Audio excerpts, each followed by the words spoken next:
오늘 우리에게 주시는 하나님의 말씀은 잠언 18장입니다.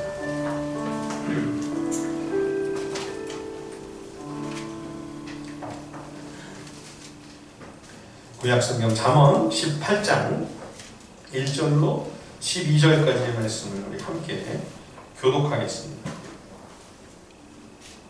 잠언 18장 1절에서부터 12절까지의 말씀입니다. 우리 번갈아서 읽겠습니다. 무리에게서 스스로 갈라지는 자는 자기 소욕을 따르는 자라 온갖 참 지혜를 배척하느니라. 미련한 자는 명철을 기뻐하지 아니하고 자기의 의사를 드러내기만 기뻐하느니라. 악한 자가 이를 때에는 멸시도 따라오고 부끄러운 것이 이를 때에는 능욕도 함께 오느니라. 명철한 사람이 이를 때는 깊은 물과 같고 지혜의 샘은 솟구쳐 흐르는 배와 같으니라. 악인을 두둔하는 것과 재판할 때에 의인을 억울하게 하는 것이 선하지 아니하니라. 미련한 자의 입술은 다툼을 일으키고 이 입은 매를 자청하느니라. 미련한 자의 입은 그의 멸망이 되고 그의 입술은 그의 영혼의 그물이 되느니라. 남의 말하기를 좋아하는 자의 말은 별식과 같아서 뱃속 깊은 데로 내려가느니라. 자기의 일을 게을리하는 자는 패가하는 자의 형제니라. 공관이는 견고한 망대라. 의인은 그리로 달려가서 안전하니라. 부자의 재물은 그의 견고한 성이라 그가 높은 성벽같이 여기느니라. 사람의 마음의 교만은 멸망의 선봉이요 겸손은 존귀의 길잡이니라. 아멘. 여호와를 경외하는 지혜는 하나님께 드리는 제사나 또는 제물이 아니라 우리가 걸어가고 있는 내 삶의 길, 내 인생길에서 그 믿음과 신앙의 진정성이 드러난다.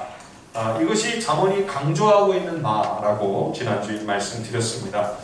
그러나 이것은 잠언만 이렇게 주장하고 있는 내용이 아닙니다. 이미 모세의 율법에서 이러한 정신들이 충분히 드러나고 있죠.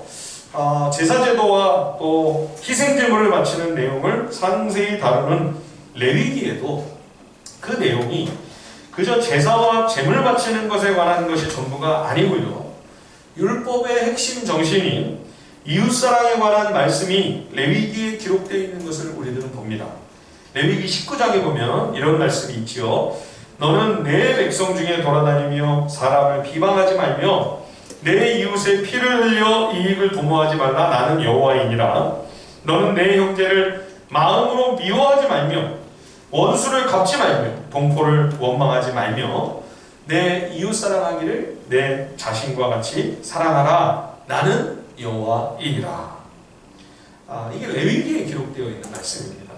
그리고 이렇게만 뭉뚱그려 이야기하고 지나가는 것이 아니라 이 이웃 사랑을 어떻게 삶의 현장에서 인생 길에서 실제적으로 적용하고 실천할 수 있는가, 그 내용을 레위기의 후반부에서 구체적으로 말씀하죠.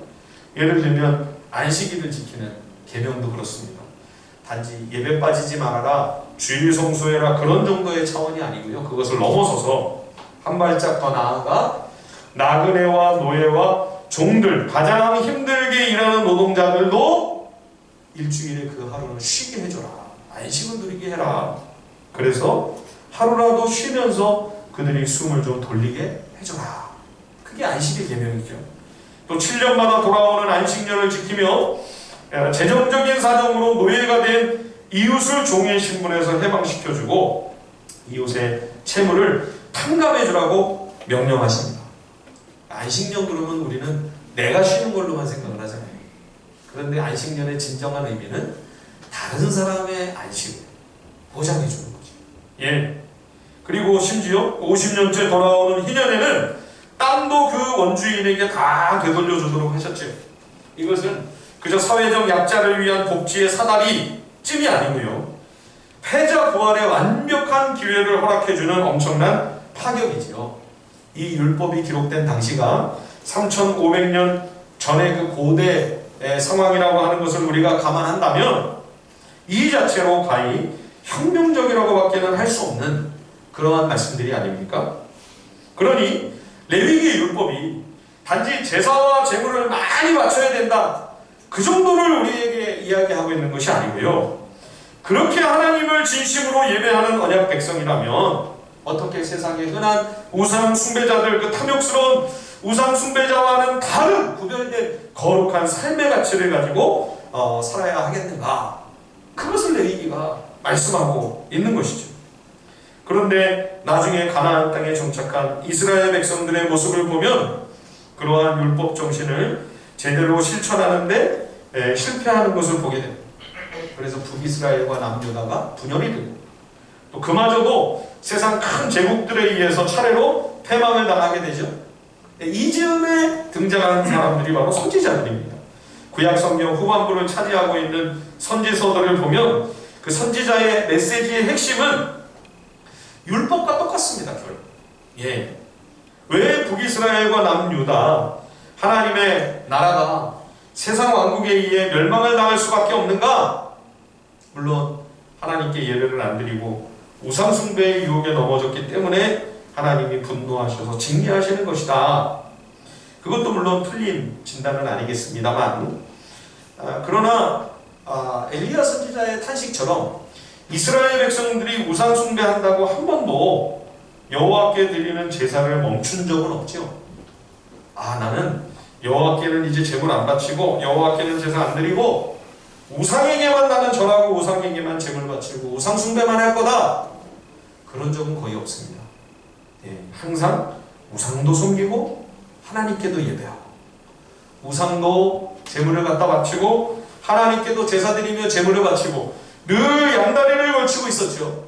그런데 이보다 더 심각한 문제는 그나마 그렇게 하나님께 드리는 제사마저 온전한 제사가 아니었다는 겁니다. 세상의 탐욕을 위하여 정직과 진실과 공평과 정의의 길을 하나님의 백성들이 걸어가지 않았습니다. 불의와도 손을 잡고 현실의 이익을 위해 악한 길과도 타협하며 그러면서도 그 도모하는 악한 일이 잘되고 형통하기를 기원하는 마음으로 여호와께 와서 제사하며 제물을 바친 것이죠. 하나님께서 이를 가증히 여기시는 것입니다. 우리가 아까 마지막에 드린 찬양이 내가 무엇을 가지고 이 미가서 말씀을 가지고 만든 찬양 아닙니까? 미가 선지자가 그때 활동했던 선지자입니다.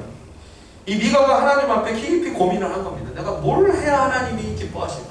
뭘 바쳐야? 어떤 제물을 드려야? 심지어 자기 자식을 내 몸의 열매를 하나님께 드리면 하나님이 좋아하실까?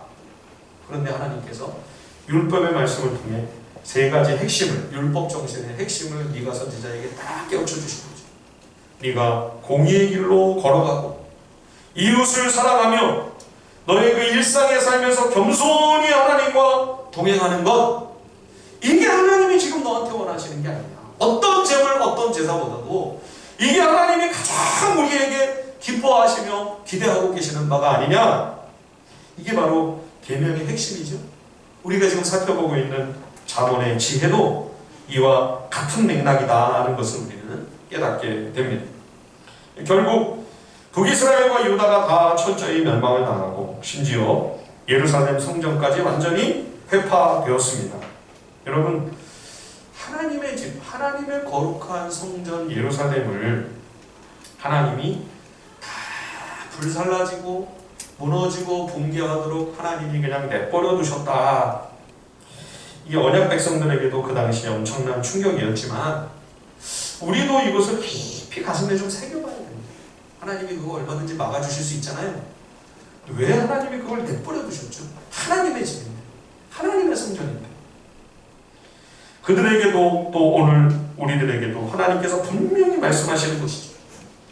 하나님의 백성들이 그 삶의 길에서 거룩한 삶의 모습이 없이 그저 우상 숭배적인 예배를 드리고 있다면 굳이 여호와의 성전이 필요가 있느냐 하는 말씀입니다. 우상에게 가서 제사하면 되지. 그러면 굳이 성전에 와서 이 성전은 여호와의 집, 여호와의 성전이라고 하면서 그런 거짓말을 하면서 우상 숭배를 거기서 굳이 할 필요가 있느냐? 하나님이 싹 멸해버리시는 거죠. 예레미야가 그랬지 않습니까? 이 성전이 여호와의 전이라 여호와의 집이라 하는 거짓말을 너희들은 절대로 믿지 마라. 예수님이 그 예레미야의 선지자의 말씀을 그대로 인용해서 말씀하셨죠. 여기는 여호와의 전이 아니다. 강도의 소굴이다. 당신의 이름으로 일컬음 받는 성전이 철저히 무너지고 불타도록 회파되도록 내버려 두시는 그 하나님을 우리가 똑똑히 목격하면서 우리는 하나님의 마음이 어디에 있는지를 깊이 새겨봐야 할 것입니다.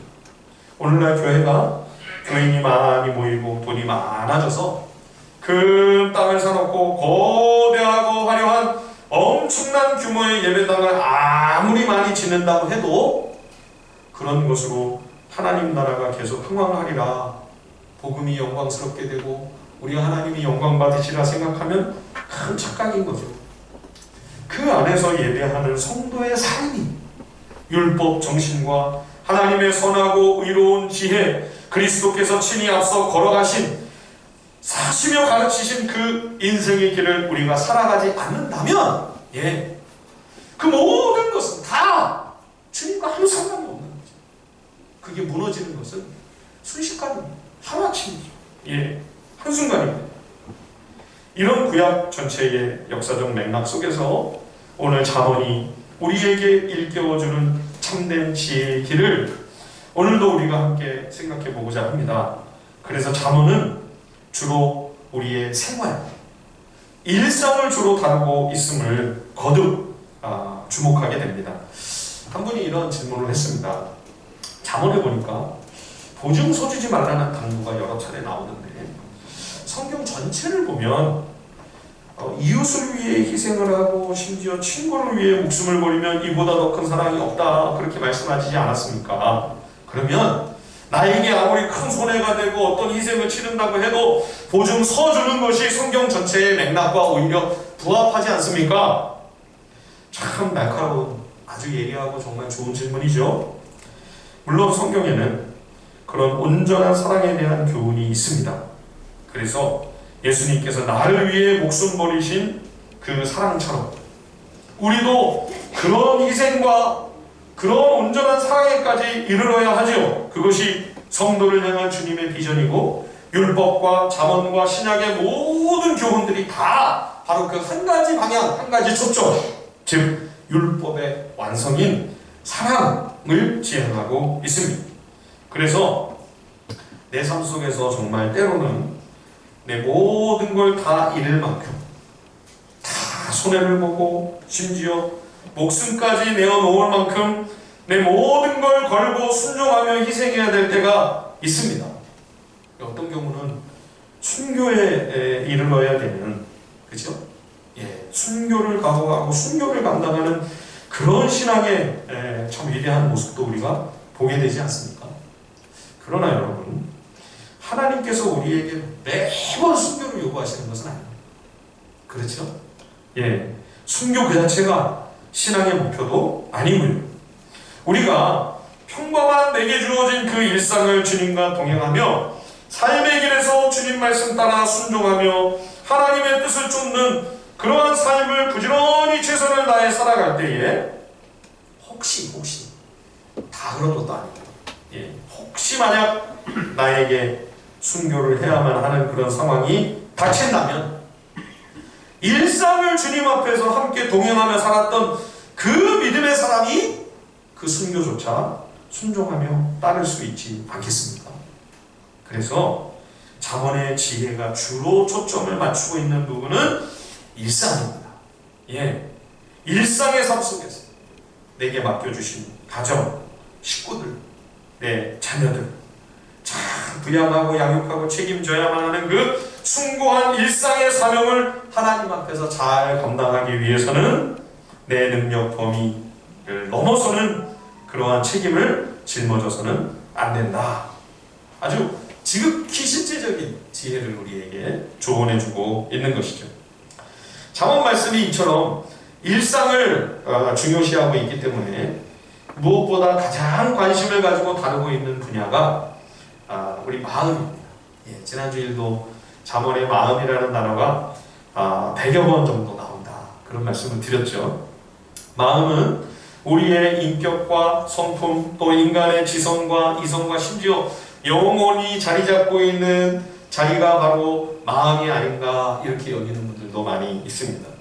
삶의 중요한 세계관과 가치관, 생활 철학의 태도와 자세가 다 이 마음에서 나오기 때문에 그래서 잠언도 마음을 생명의 근원이다 말씀했지요. 지금 잠언에서 끊임없이 비교하고 있는 여러 대상 중에 하나가 지혜 있는 사람과 지혜 없는 사람, 이거를 지금 막 계속 대조하고 대비해요. 근데 이 지혜가 있다 또는 지혜가 없다고 할 때 글자 그대로 이 말을 옮기면 마음이 있다 또는 마음이 없다. 지혜가 없는 사람은 마음이 없는 사람이에요.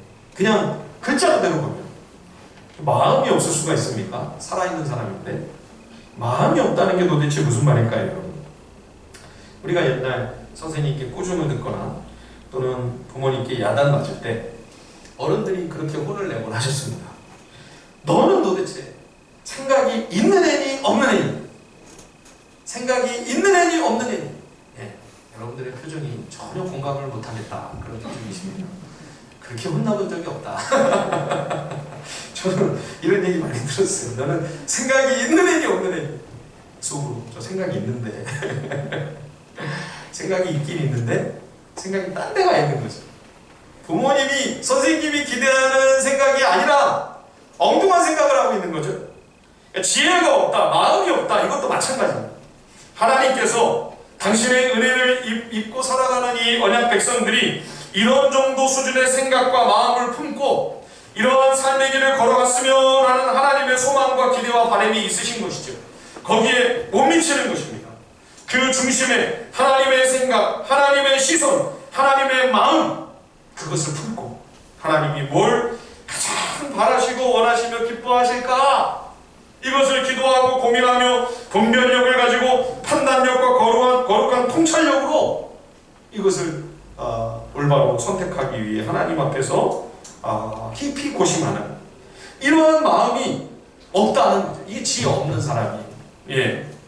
그래서 하나님께서 우리의 마음에 깊이 관심이 있으시기 때문에 하나님은 끊임없이 우리 마음 중심을 다루고 계십니다. 자, 우리 18장 바로 앞에 17장에 가서요 3절을 우리 같이 한번 읽어볼까요? 잠언 17장 3절 말씀을 한번 다 같이 한번 읽어보겠습니다. 잠언 17장 3절 시작. 도가니는 은을, 풀무는 금을 연단하거니와 여호와는 마음을 연단하시느니라. 신앙생활은 하나님께서 마음을 단련하시고 훈련하시는 과정입니다. 은과 금을 재련해서 더 깨끗하고 순수하고 순도 높은 금과 은을 만들려는 것처럼 하나님께서 내 마음을 훈련하셔서 하나님이 기뻐하시는 그 중심을 품고 살아가는 하나님 뜻에 합당한 사람으로 우리를 빚으시는 것이죠. 하나님의 우선적인 목적이 여기에 있음을 우리가 명심해야 합니다. 마음을, 그 인격과 성품을 주님 기뻐하시는 모습으로 빚어가시는 것, 이게 신앙의 가장 최우선의 목적이고 목표인 거죠. 그래서 그렇게 우리 마음을 주님이 깎아 다듬어 나아가시기 위해 어떻게 하시냐면 우리를 교회로 보내시는 겁니다. 공동체로 보내셔서 그리스도의 몸된 지체들이 되어서 그 가운데 그 관계 속에서 함께 훈련을 받게끔 그 가운데서 내 마음을 주님이 연단하시는 거죠. 자, 그래서 오늘 잠언 18장 1절 말씀이 나오는 겁니다. 자, 우리 한번 읽어볼까요? 잠언 18장 1절입니다. 다 함께 시작. 무리에게서 스스로 갈라지는 자는 자기 소욕을 따르는 자라 온갖 참 지혜를 배척하느니라. 에베소서를 보면 이 교회 공동체가 그리스도의 몸이다. 몸으로 비유를 합니다. 그러니까 저마다 이 몸에 손가락도 있고 손목도 있고 발도 있고 발가락도 있고 그렇게 몸에 다 소속된 그 각 지체들처럼 우리 성도들이 다 예수 그리스도라고 하는 그 몸에 다 연결이 되어서 몸을 통해 생명을 공급받는 것. 우리 몸에 혈관이 연결이 되어 있고 신경과 조직들이 다 서로 긴밀하게 밀접한 관계를 맺고 있어서 필요한 영양과 산소와 살아 움직이는데 중요한 모든 것이 다 공유가 되죠. 그러니까 몸에서 떨어져 나가면 죽는 거죠. 예, 생명 공유가 정지되면 생명 유지는 불가능하게 되는 것이죠. 주님이 이것을 포도나무와 가지로도 비유를 하셨습니다. 포도나무 가지가 나무로부터 분리되면 생명 공급이 차단되니 가지가 메마르고 열매를 기대할 수 없다. 그러므로 성도가 그리스도의 몸에서 떨어져 나가면, 이 거룩한 영적 생명 공동체로부터 이탈하면 생명적인 연결이 끊기는 겁니다. 예, 그러면 풍성한 생명을 누릴 수가 없을 뿐만 아니라 열매 맺는 건 안 되는 겁니다. 예, 최근에 예수를 믿기는 하나 교회를 안 나간다고 하는, 그래서 이 안 나간다는 말을 거꾸로 해가지고 가난한 교인이라고 하는 참 희한한 용어가 만들어졌죠. 전에는 처음 이 얘기가 나왔을 때는 한 100만 명 정도 추산이 된다 그랬는데 조금 지나니까 200만이라고 그러더니 지금은 300만 명이라고 그래요. 예, 더 될 수도 있죠. 더 될 수도 있다고 봅니다. 저는 그 아픔과 괴로움이 충분히 이해가 됩니다. 저도 그동안 신앙생활을 하고 여러 교회들을 거쳐오면서 교회 안에서 많은 눈물과 쓰라린 아픔을 경험했기 때문입니다. 이 자리에 계신 우리 성도님들도 다 마찬가지시겠죠? 예, 교회가 죄인이 모인 허물 많고 연약한 공동체이다 보니 말로 다 할 수 없는, 정말 다 표현하여 옮기기 어려운 시련과 고난들을 여러분들도 다 겪으셨으리라 생각을 합니다. 그럼에도 불구하고 그래도 포기하지 않으시고, 예, 가나안으로 가지 않으시고 이 자리에 남아 계신 여러분들을 칭찬해 드리고 싶습니다. 여러분, 왜 우리가 그렇게 힘들고 어려운 일들을 겪게 됨에도 불구하고 어째서 이 교회 공동체 안에 반드시 머물러야 합니까? 여기 1절 말씀을 다시 보십시오.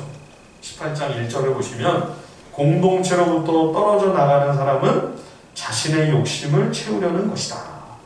예, 간혹 교회 안에서 다툼과 분쟁을 일으키는 그런 경우를 보면 교만하여 자기가 주도권을 가지려고 하는 이기적인 욕심과 자기중심적인 탐욕 때문에 끝내 하나가 될 수가 없는 거죠. 예, 교회 공동체 안에서 계속 그 안에서 버티면서 더군다나 하나로 연합을 하려고 하면, 예, 그래야겠다고 마음을 먹고 그걸 위해서 노력한다면 이기심과 내 욕망과 내 교만한 마음을 내려놓지 않고서는 같이 갈 수가 없는 거죠. 예, 그래서 하나님은 교회 공동체가 죄인들의 모임이기 때문에 많은 허물과 연약함과 또 그로 인해 서로 상처를 주고받을 수밖에 없는 위험 요소가 가득함에도 불구하고 우리를 이 공동체 안에 머물게 하시는 거죠. 주님은 그리스도의 몸된 교회가 되게 하십니다. 성도를 그냥 혼자 따로따로 각자 내버려두지 않으시고요, 우리로 하여금 홀로 있지 아니하고 교회를 이루게 하십니다. 이 땅에서 여러 많은 위험 요소들보다 그 속에 거함으로 하나님께서 우리에게 주실 유익과 은혜와 생명이 더 크기 때문이죠.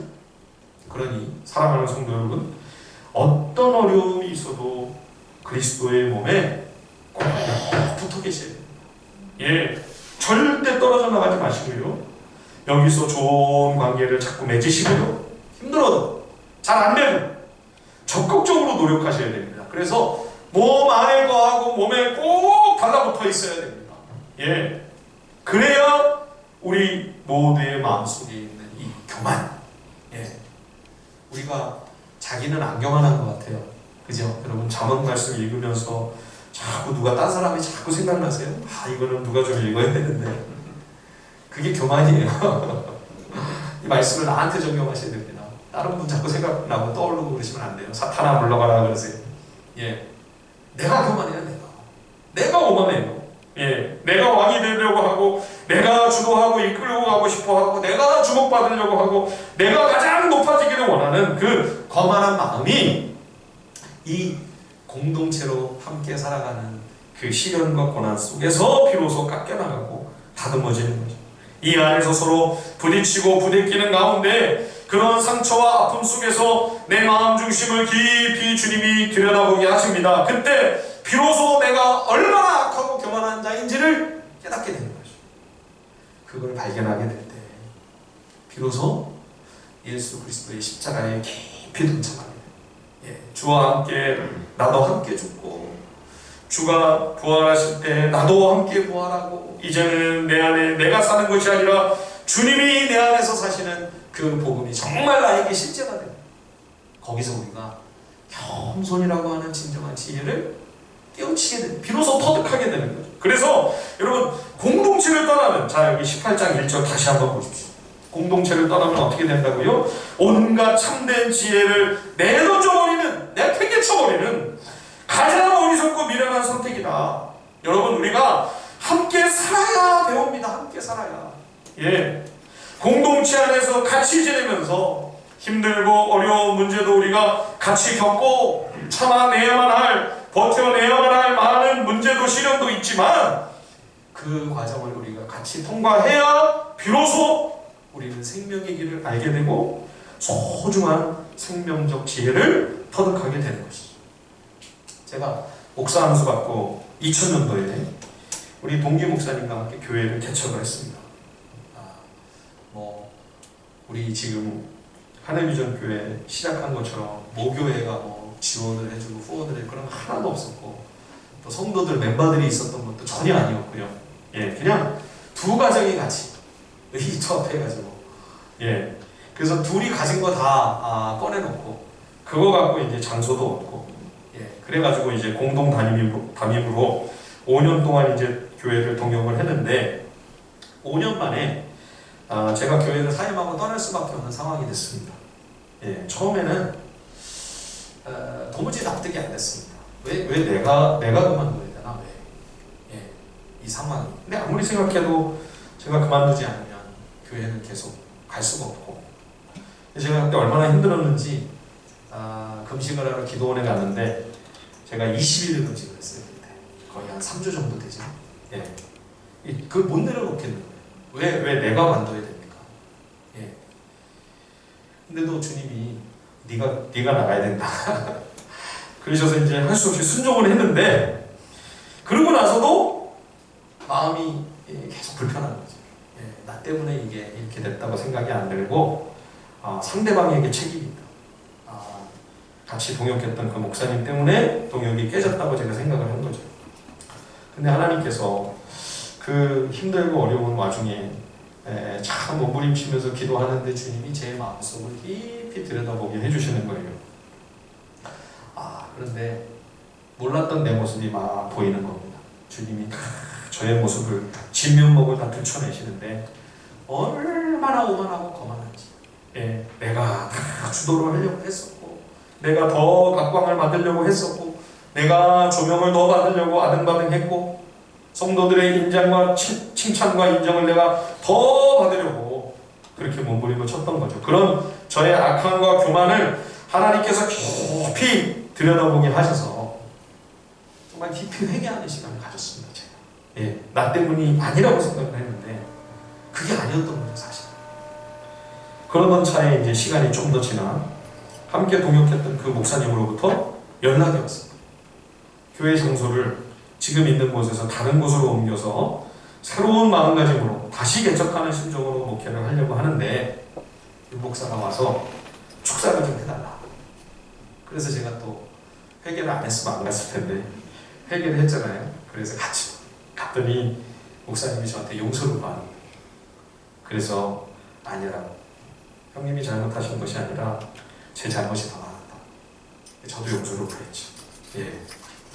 참 많이 힘들고 고생도 참 많았는데 그러나 그 5년의 시간이 아니었다면 그런 동역과 함께 부대끼고 부딪히면서 주님이 저를 빚으시는 그런 시간이 없었다면 과연 제 자신을 깊이 성찰할 수 있었을까?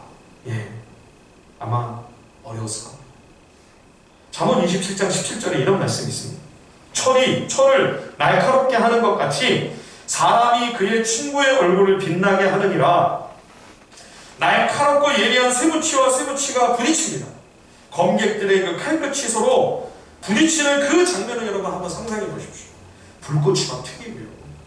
얼마나 살떨리고 긴장되는 순간입니까? 그런데 그런 과정이 없이는 얼굴이 빛나지 않는데요.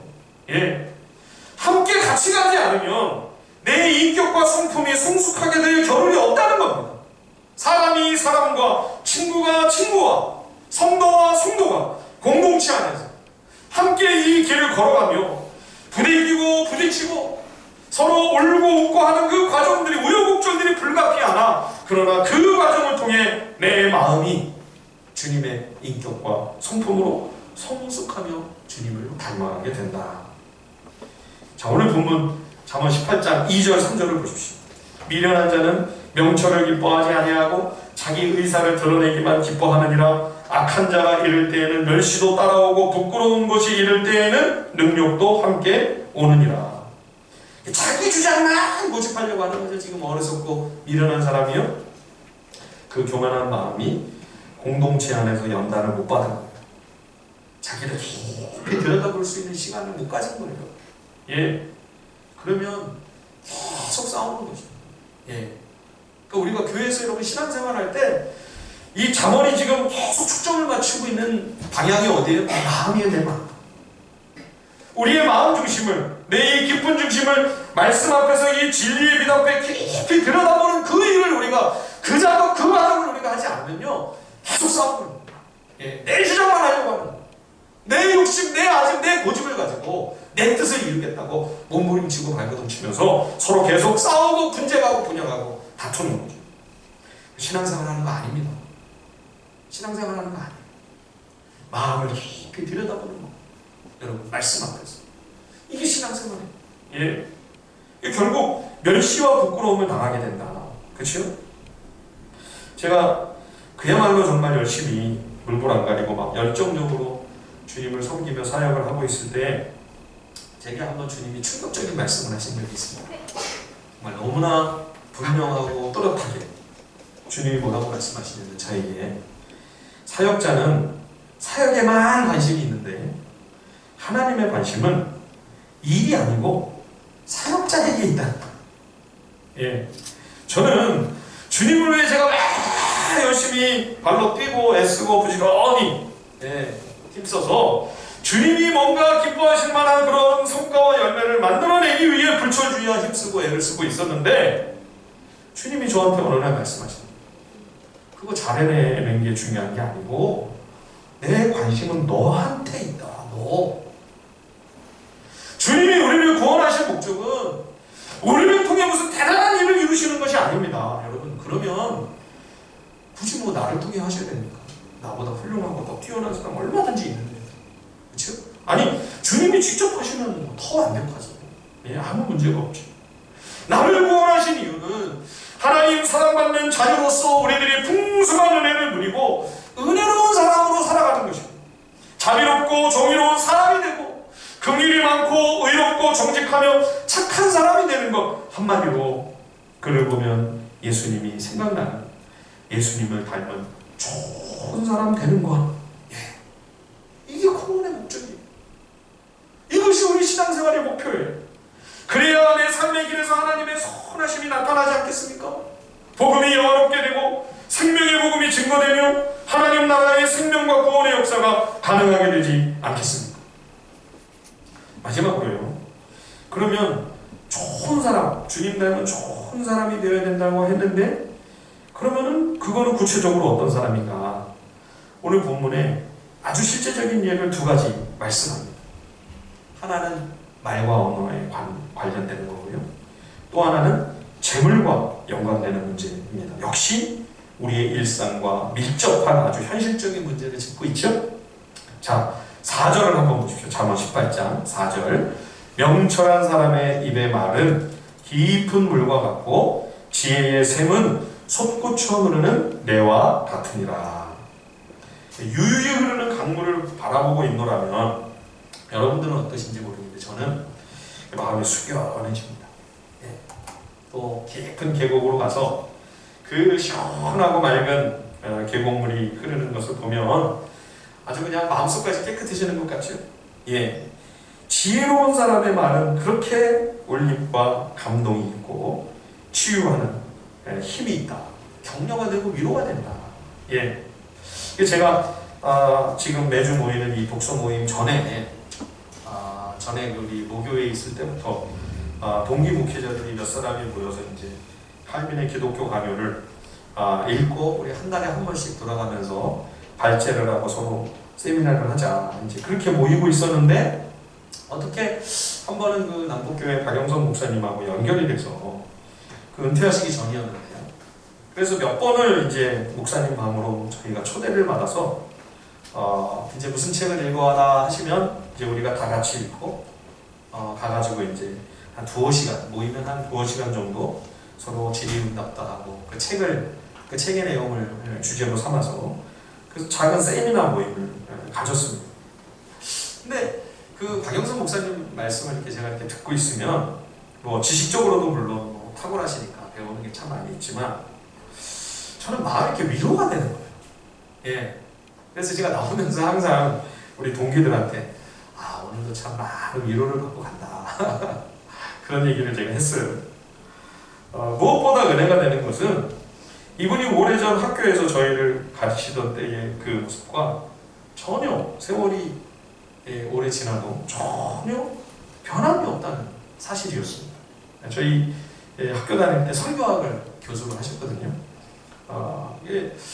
그랬다가도 이제 젊었을 때는 훌륭하셨지만 큰 교회가 되고 유명해지고 그러면 이상하게 나중에 가서는 변질되는 모습을 우리가 워낙 많이 봤지 않습니까?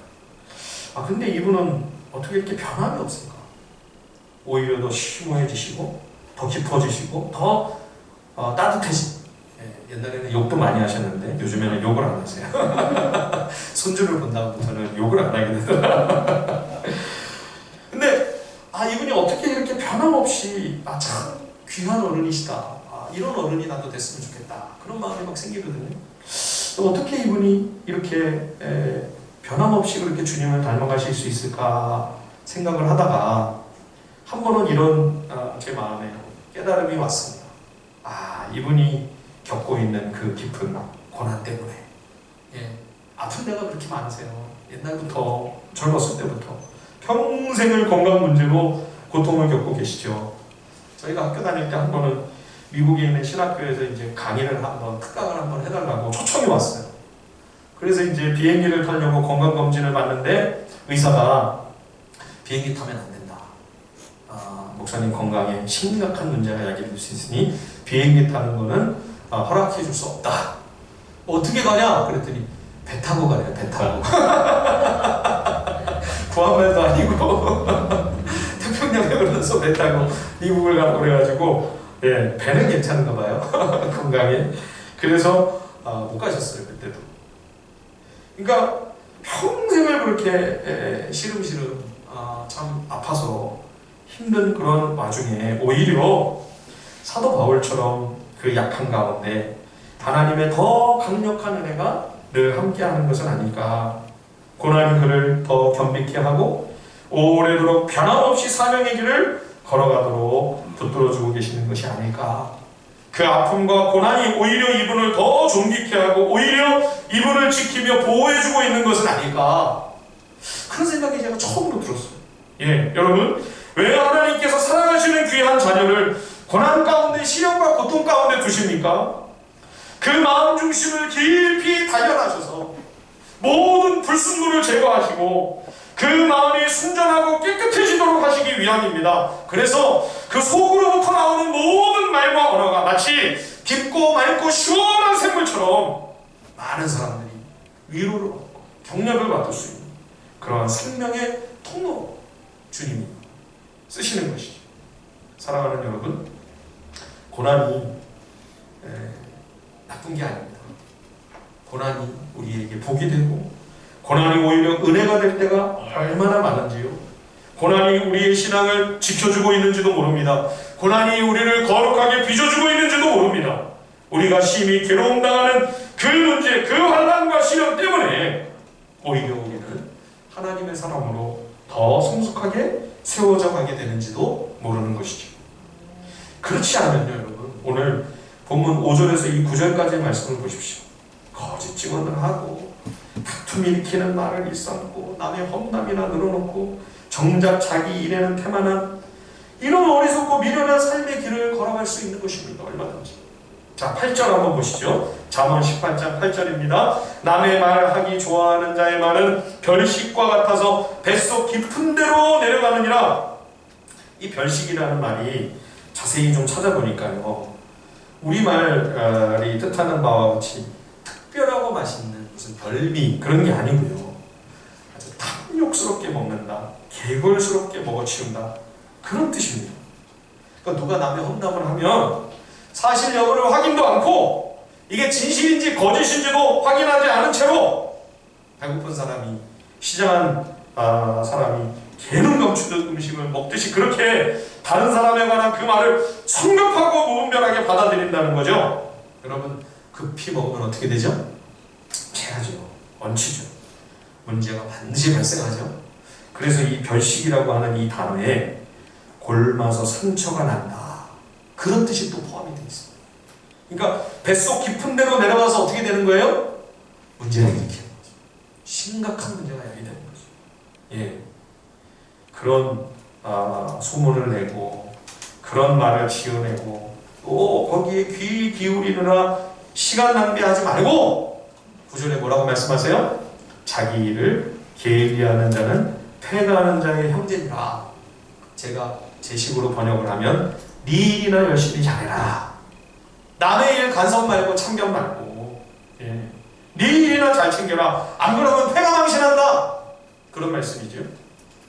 또 하나 우리가 일상에 늘 당면하는 문제가 재물에 관한 부분이죠. 자, 10절 11절 우리 같이 한번 읽어보겠습니다. 잠언 18장 10절과 11절입니다. 다 함께 시작. 여호와의 이름은 견고한 망대라. 의인은 그리로 달려가서 안전함을 얻느니라. 부자의 재물은 그의 견고한 성이라. 그가 높은 성벽같이 여기느니라. 예, 이 10절과 11절이 아주 첨예하게 지금 대립이 되고 있죠. 11절을 먼저 보시면 이 어리석은 부자가 큰 재물을 쌓아놓고 그것이 견고한 성과 같이 높고 든든한 성벽같이 자기를 지켜주고 끝까지 안전하게 언제까지나 떠받쳐 줄 수 있을 걸로 잘못 기대하고 있는 것이죠. 이게 이제 보통 사람들의 가치관이죠.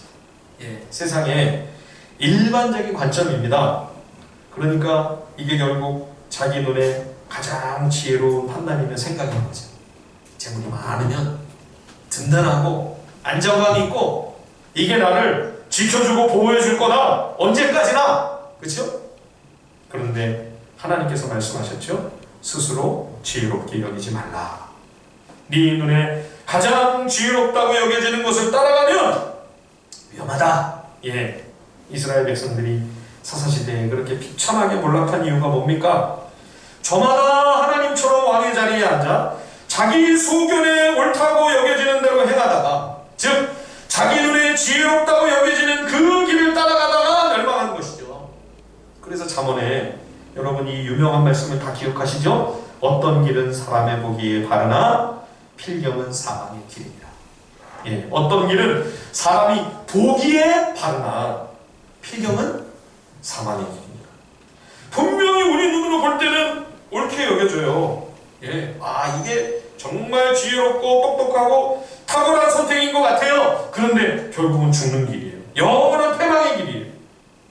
자기 눈에 가장 지혜롭게 여겨지는 그 교만한 마음으로 행하면 미래가 없습니다. 소망이 없어요. 예. 그러나 의인은 10절 말씀처럼 여호와께로 달려가 그분만을 의지함으로 여호와 하나님 한 분으로 든든함과 안정감과 평안함을 누린다. 그러므로 여러분 11절의 이 세상 지혜는 생명을 얻는 진정한 지혜가 아니죠. 어리석은 교만입니다. 예, 세상 탐욕과 욕심은 우리 눈에 볼 때 되게 똑똑해 보이고 아주 지혜롭고 굉장히 아주 참 빨리 이렇게 성공하는 그런 첩경을 잘 찾아 가는 것처럼 뛰어나고 앞서가는 것처럼 보입니다. 그렇죠? 착시 현상에 속지 마십시오. 그것은 패망의 길로 들어가는 교만의 덫이며 함정입니다. 그래서 12절에 이렇게 말씀합니다. 우리 마지막 12절 다 함께 같이 한번 읽어볼까요? 한 목소리로. 잠언 18장 12절입니다. 시작. 사람의 마음의 교만은 멸망의 성공이요 겸손은 존귀의 예. 그러니까 요거를 글자 그대로 옮기면요, 사람의 마음은 멸망에 앞서 교만해지. 예. 멸망 바로 앞에는 교만입니다. 예. 그리고 존귀에 앞서 겸손한 마음이다. 이렇게 돼 있어요. 그러니까 교만하다 그러면 망할 날이 얼마 안 남았구나. 그렇죠? 겸손하고 경배하다 그러면 미래가 밝구나. 소망이 있구나. 사랑하는 성도 여러분, 우리의 미래는 보석과 같은 오늘의 일상과 맞닿아 있습니다. 이 귀하고 소중한 일상을 이 지혜의 말씀을 따라 순종하며 걸어감으로 하나님께서 우리에게 주시기를 원하시는 그 영원한 영광과 존귀에 이르는 주의 백성들이 다 되시길 주님의 이름으로 축원드립니다.